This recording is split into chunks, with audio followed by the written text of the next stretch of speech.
It's fun being a hero in a video game and going off to single-handedly save the world, but sometimes you need a trusty companion to help you along the way.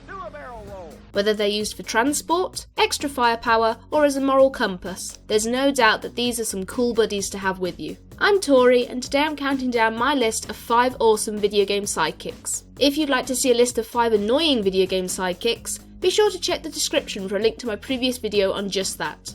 Number 5. Clementine of The Walking Dead Season 1. I'll admit I'm not a big fan of kids, especially when they're polluting my favourite video games with their general brattiness and crybaby antics. But Clementine is an exception. From the first time you meet her, it's obvious she's a clever and resourceful kid, using a walkie-talkie to communicate with Lee from her treehouse. Can you see me? I can see you through the window. And even giving him a hammer to smash a zombie to death with. That's gonna give her nightmares.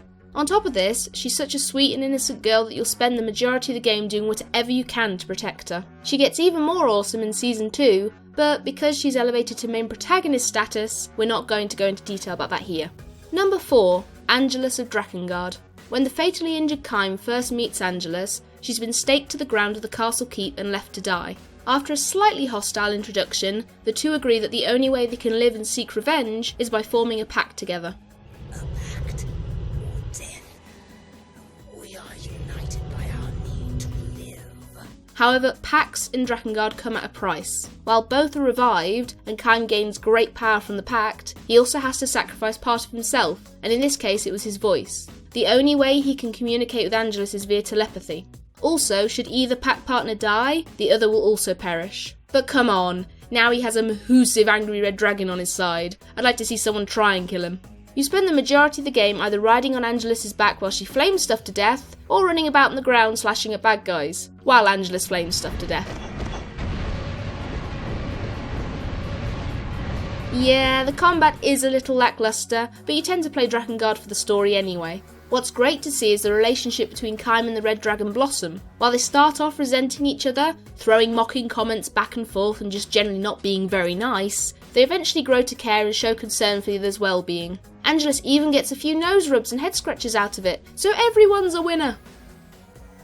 Number 3.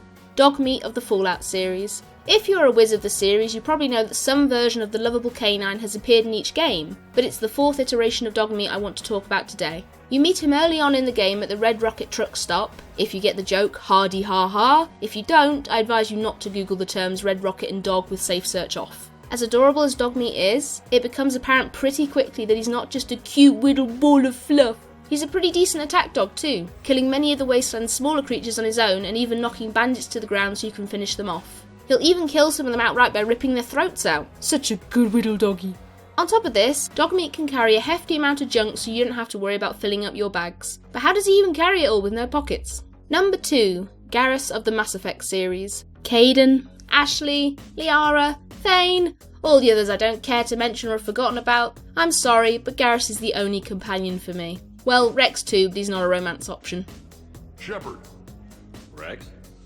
Shepard. I'm not embarrassed to admit that I am a big Garrus fangirl, and I will flirt with him at every given opportunity. Even if you're not going down the romance Garrus route, or if you're playing a male Shepard, you still have to admit that he is one awesome sidekick. A deadly shot with a sniper rifle, a great sense of humour, and one of the few companions who doesn't question your motives or turn their back on you. Fuck you, Kaidan. He will pretty much end up being your best friend throughout the Mass Effect series. I said a tough one. Also, in the Citadel DLC, he learns to tango just to show Shepard, someone who's notorious for not being able to dance, just how much fun it can be. Oh god, I'm fangirling so much, I'm going. And number 1, Aggro of Shadow of the Colossus. I was tempted to put Link's horse Epona somewhere on this list, but as lovely as she is, I feel Aggro is a much better horse companion. Also, I don't want this list looking like a My Little Pony countdown.